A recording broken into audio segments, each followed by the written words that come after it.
money. We'll talk about that.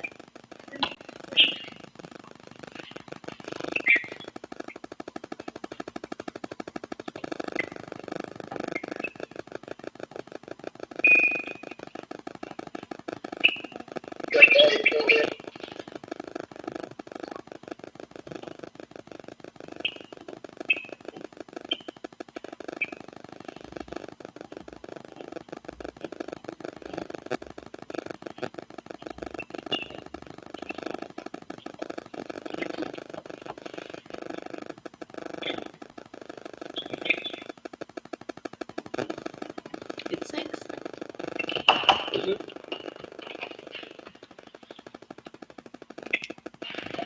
Good evening and welcome to Summers County Board of Education special meeting. It is July the 15th, 2020. It is 6 p.m. and the chair calls this meeting to order. At this time, for roll call, we have 3 members present in the building, along with Mr. Farley and Mr. McBride. We have Mr. Angel and Mr. Brogan joining us by phone. So let the minutes reflect that. At this time, I would ask Superintendent Warble if he would do invocation and lead us in the Pledge of Allegiance. Okay. Let's go ahead and pray.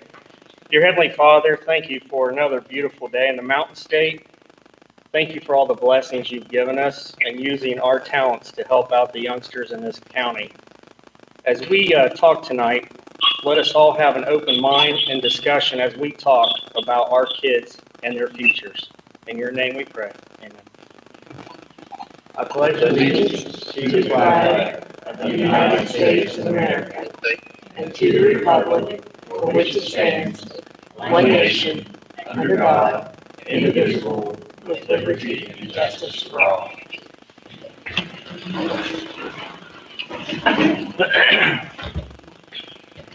That brings us to item 3, approval of agenda.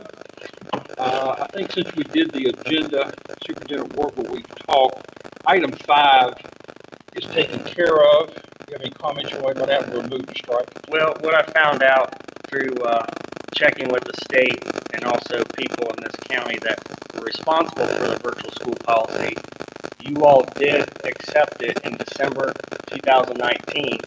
The state just hadn't received it yet. The state did let me know today.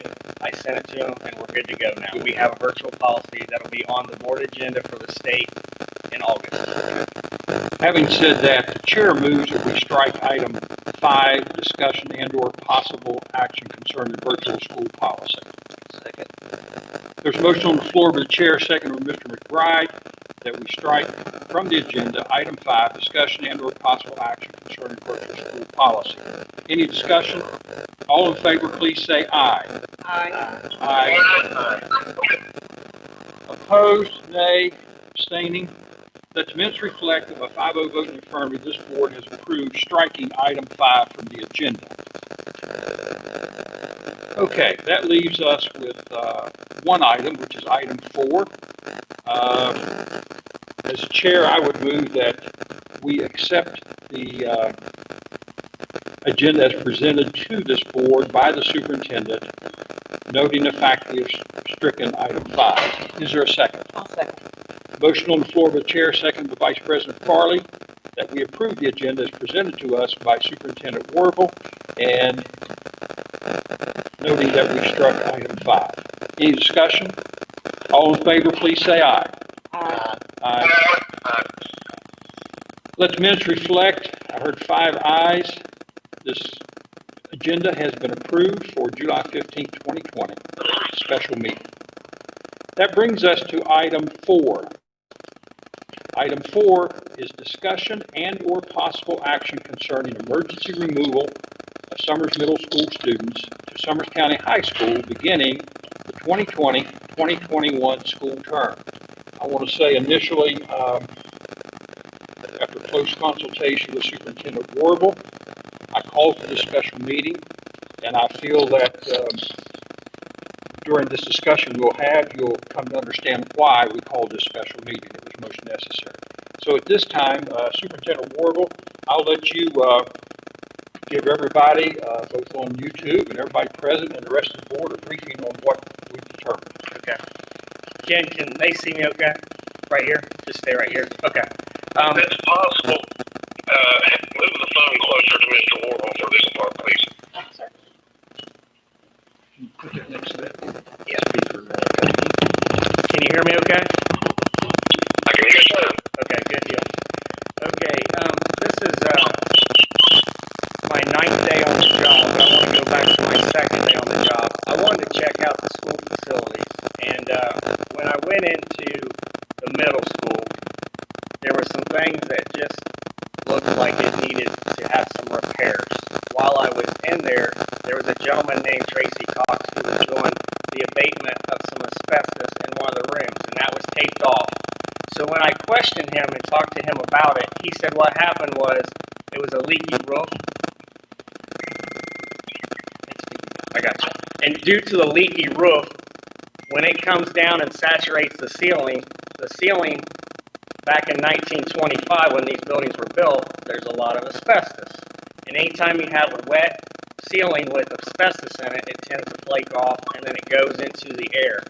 Luckily, we weren't in the building at the time because COVID came into our life in February, March, and there was nobody in the building at the time from my understanding. But having said that, he cleaned it up and said we could go back in the building. If anybody's been to a doctor, I like second opinions. And so I asked the school facilities, had the State Department please come and would you look it over? There was a gentleman named Ken Hogart who came with 2 other gentlemen, Elliot and Preston. And those 3 gentlemen not only walked through the whole building, but even went on our roof and they took pictures. Today I have a preliminary report. And that preliminary report is just a preliminary report saying this is their findings. I'll read those findings to you. And at this point in time, they don't tell us how much money it costs to fix the building. They just say, here's a problem, it needs fixed. They don't tell us cost. Now, in conversations with some people, to start the building, to get it back to better shape, just starting with the roof, and I'm not going to go through the whole building because there's too much information to discuss because I don't have the figures, but it's going to be around $800,000. You're almost talking $1 million to just fix our roof. So what he found was this, and I apologize for reading, but it's just simpler this way. There are several classrooms and support spaces that exhibit long-term effects of water infiltration and failing windows. The infiltration has led to failure of paint on the stucco, rotting of wood structures exposed to the moisture, and mold.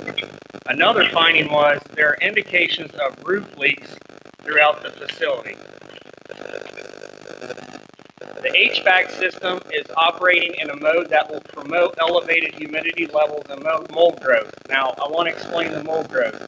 If nobody's in the building since February, March, and the HVAC has been pulled back because of no bodies being in the building, then it's on a different level, which then makes moisture, which when you have rain, that makes it worse. So there has been some mold that has promoted due to the fact of the humidity and rain levels in that building. The next finding, air filters and the heat pumps that were inspected were excessively loaded, indicating improper maintenance.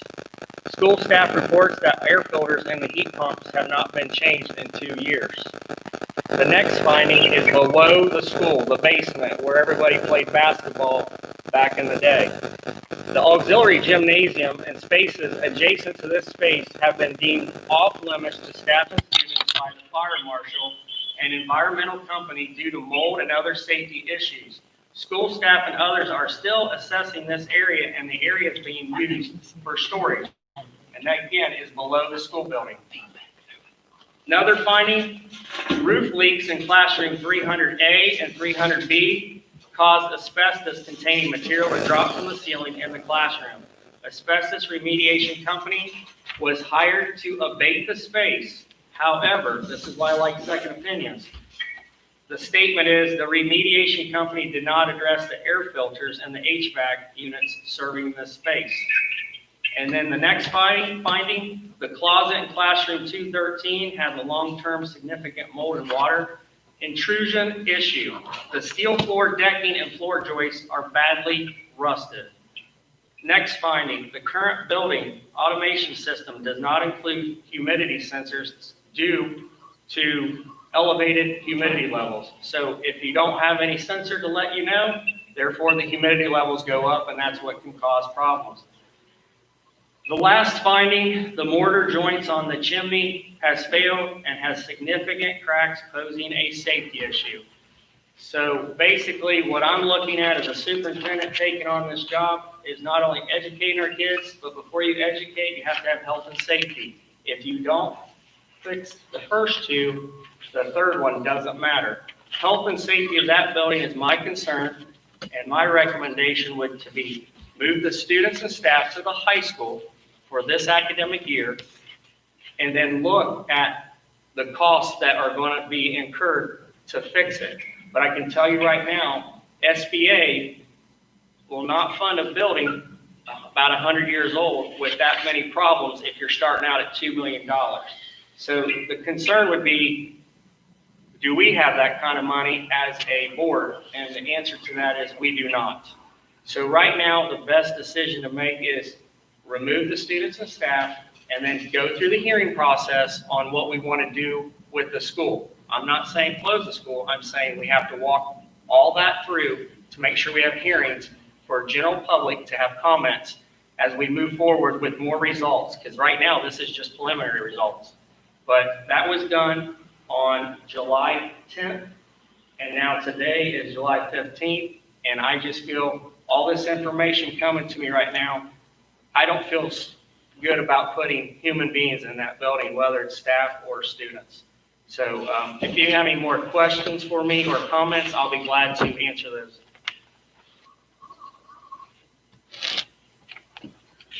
Well, I would say, there's a lot of emotions tied to that building because so many of us in this room gone through that building for many, many times.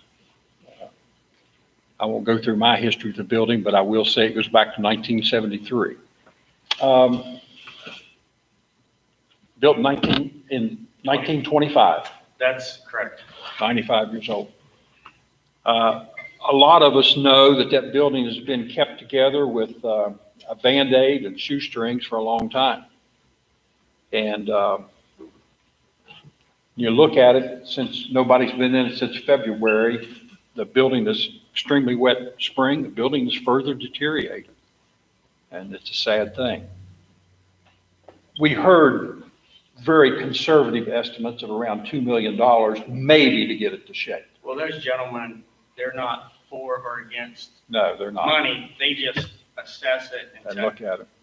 But before we finish tonight too, I'd like to share with everybody the picture of the high school, how we would work with people. I think they need to see that. That would be important to do that. And I think, When you have time. Yeah, we'll do that. I just didn't want to forget that. Okay.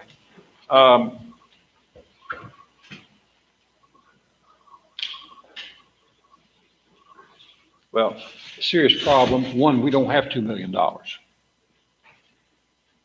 And I think your point was very good. And I brought this up to some of those gentlemen. SBA is tight with money, and they have to be. And I heard somebody say that would be throwing good money after bad. And we don't even know if 2 million would cover it.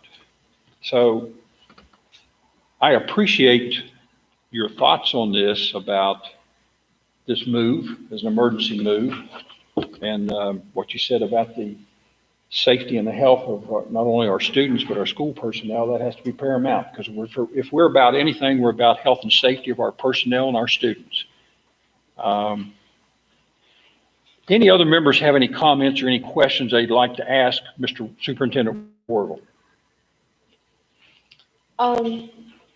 With regards to moving them temporarily down to the high school, is it my understanding that we have room that we can make accommodations on the short term? What are the plans?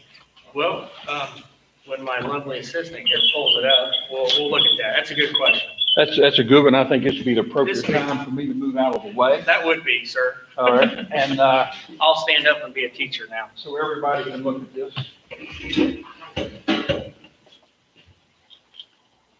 I'm glad I'm not the only one that has technology problems in the room, so.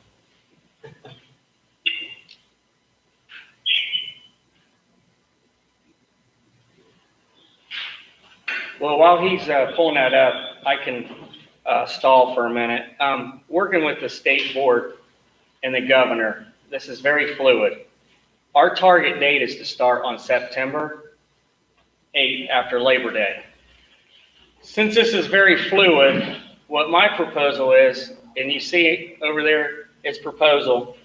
I tried to make this user-friendly for people like me who need to have references, like turn right at that oak tree. You know, I was that kind of kid. Well, here's the railroad side, and then you have the New River side. Basically, what we're doing here, I'm going to start with the high school since it's on the railroad side as you come in. Everything in green is designated for high school students, and everything in orange is also CTE.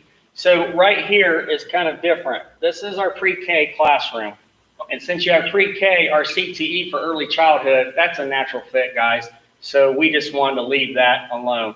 But what we did is working with my 4 principals. This wasn't done in a vacuum, guys. I work with people and get their input.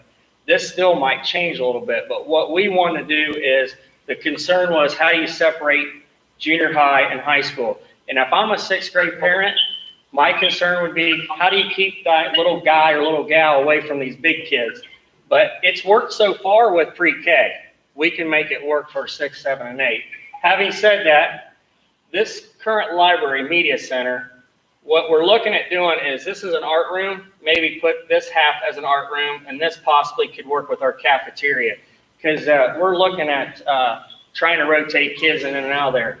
But my proposal is this: 3 days, 1 week with high school, 2 days that week with middle school, then flip it. 3 days for junior high, 2 days for high school. The days that they're not present at the building, they're still present and engaged with their teachers. Teachers will report every day to work. It's just they won't have a kid in their room every day due to remote learning. So what we're trying to do is make a better bad decision considering this huge issue with health and safety for our kids and our staff in that building that is almost 100 years old. So at this point in time, we tried to make it work so we could get people in and out. Back here on the back side, I like the idea from our junior high principals. They said we could have parents come and go there because what we decided, and I should say, when I say we, I'm just part of the team. If there's an idea, I'm going to steal it. Our principal said, well, let's make these 2 offices for our middle school teachers and kids. And I like what our principal said. I want to be with my kids. They're my junior high kids. I got to be with my kids. How do you argue that? And so we came up with multiple ideas on this Sudoku puzzle. And I think overall right now, just the first time talking to people and working with them, this is a pretty good start, because anytime you move people, you have to have a plan. And I think our plan so far is pretty good to get all the kids in that building. Now, if the governor would say, everybody back to school, I want traditional, we would have to get everybody in there. We could do it, and would it be tight? Yes. But guys, I'd rather be tight in a safe building than spread out in a building with quite a few findings. So let's be serious about this. In a new building with a new HVAC system, brand new, that's getting fixed right now, or an older building that we have a lot of issues that we have to work on. So this right now, please everybody look, proposal.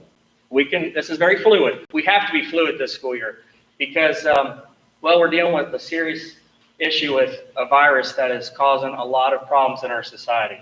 So if you take a picture or the news media takes this, please make sure the word proposal is shown, because I am an educator, not one who incites people. I want to educate the general population that this is our plan. So I'll yield it back to you, sir. I don't have any more unless you guys, did that answer your question, Ms. Farley? Sorry. It did. Okay. Any other questions, Ms. Farley? Are we working on something so that there is an additional access to and from this school? Right. Yes. Right now, when you say that, what are you saying? I don't Well, as it stands now, there's only the railroad tracks access. So like an emergency type of. Okay. Everybody go with me now, because when I taught 4th graders, I said, focus. Over here in this area, there used to be a bridge there, and flooding occurred and took the bridge out. We are not looking at putting a bridge there that can carry kids on buses, but what I'm looking at is a 3 to 4 foot walking bridge. Because if there was a railroad issue here, our buses could drive over here and pick up the students because they could walk across the bridge. That's how we have to do it. If we build a bridge, you're going to have to get a lot of people involved with that to make sure that the person who owns the property is okay with it, number one. Then that person who owns the property might have to be in agreement to maintaining that with us as a school district. So to me, it might be easier to go with a bridge, but this is all talk and we need to work with people. This is a big decision to make, but yeah, we need to seriously look at that because right now, a river on one side, a railroad on the other, there's only one access point, and we need to create another point to pick up and drop off kids right here. Does that answer your question? Thanks for helping with that. I thought you were talking about getting in the building. Any other questions by any members? Okay.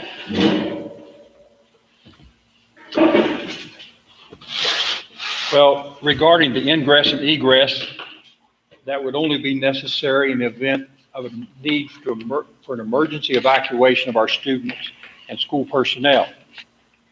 That has happened once in the last 20 years, as many of you remember, and hopefully it wouldn't happen again. But again, there has been no work done on that other than we're starting to look at ideas. We haven't approached landowners or anybody, so nothing has been done on this, except we're now in the stages of trying to formulate some ideas on what we would try to do.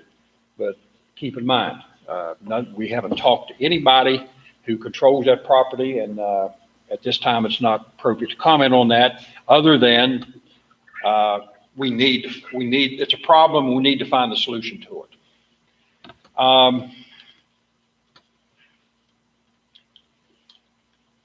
This agenda item represents change. Change is difficult. It's always hard. It'll put some people in a little bit of an uncomfortable position. But I thought Superintendent Warble made a very good point. Change and a little bit of discomfort in a safe building as opposed to a building that has a lot of issues. And so when we think about our students and our personnel, sometimes you have no choice to make serious change, and that's what we're looking at. So having said that, any other questions or points by any board members? Superintendent Ward? Mr. Have we gave any consideration to moving the sixth graders back to the elementary? Can we answer that? Yes. Yeah, there's consideration still on the table to move sixth grade back to the elementary. What I'm doing right now is looking at, can we fit sixth grade back in? I think we definitely could at one elementary. The other two, I'm not so sure about. But yeah, that could be on the table as well. That is not a door that's been closed. Thank you very much. Mm-hmm. Anybody else question? Superintendent Warble, any further points you want to make? No, this is a situation where everybody has to realize we're not saying close the school. We're saying move people out of the building. Now, if the closure of a school would happen, you have to go through the due process and work with the state department.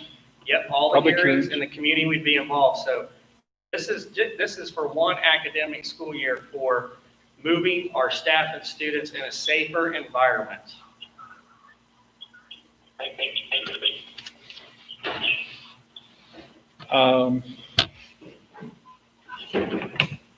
have toured that school as well, and I can assure any parents that might be in attendance or online or what have you, in its current condition, nobody wants their kids there. I know I wouldn't want mine. Thank you, Mr. Brogan. This will be a challenge that's going to require a team effort. This is going to be a challenge for leadership. It's going to be a challenge for our students, parents, teachers, custodians, bus drivers, everybody. It's a challenge that we need to embrace together because it's an emergency and we have to protect our kids and personnel. So I would just hope that everybody would come together and support this because I don't see any choice. And I think it'll be a true test to the character of the school system as we move forward. Having said that, I'm going to put forth a motion. I move that this board on this day, Wednesday, July the 15th, 2020, approve moving Summers Middle School students and all Summers Middle School personnel to the Summers County High School campus for the 2020-21 school year. That is my motion. I'll second. There is a motion on the floor by the chair, seconded by Mr. Angel. And I'm going to reread the motion again. Chair moves that this board on this day, Wednesday, July the 15th, 2020, approve moving Summers Middle School students and all Summers Middle School personnel to Summers County High School campus for the 2020-2021 school year. We have a motion and a second. Is there any discussion by members? I just want to say that I feel like that this is probably a way to make the best use of the resources we have available in a situation, that has come up. You work with what you have. Yes. I would add something else. The State Department, Mr. Warville contacted and wanted to have that second and third opinion. You brought people in. The State Department's very much aware that the high school was built for a much larger student population than what we have. I bet you know that very well, do you not, Mr. Smith? Because you attended there, did you not? Yeah, I did. And at this time, the student population at Summers County High School is far below what it was originally built for. And so the State Department and the SBA would look at us and say, you've got a building down here that's about 26 years old, and you've got a lot of space in it. Is it the optimum choice? No. But they would look at us, I would think, Superintendent Warville, and they would ask us some serious questions, would they not? Okay. Any other discussion? This was part of the 10-year plan that was presented to us. It was, it's just that it looks like it's going to be gotten to a whole lot sooner, but this is a move. This is not a closure. I want to reemphasize that. This is a move this year. That gives us opportunity to have further investigation and to look at it, discuss things with SBA, and to also discuss things with the gentleman, and there'll be some more people coming back on Friday from the State Department. We have to buy some time. And I remember one of the gentlemen, maybe even the gentleman that did the abatement, said simply, he said, you can go back in. But he said, I'm going to tell you, another heavy rain falls prolonged like we've been having, like you had this spring when there was no school in session. Heavy snow melt on there. And he says, it's going to come through that roof and we're going to have to put you out in the middle of the year. And he said, we would have to put you out. And so this seems just to be a very proactive move to administer education as best we can in the safest possible way. So the motion has been read. We've had it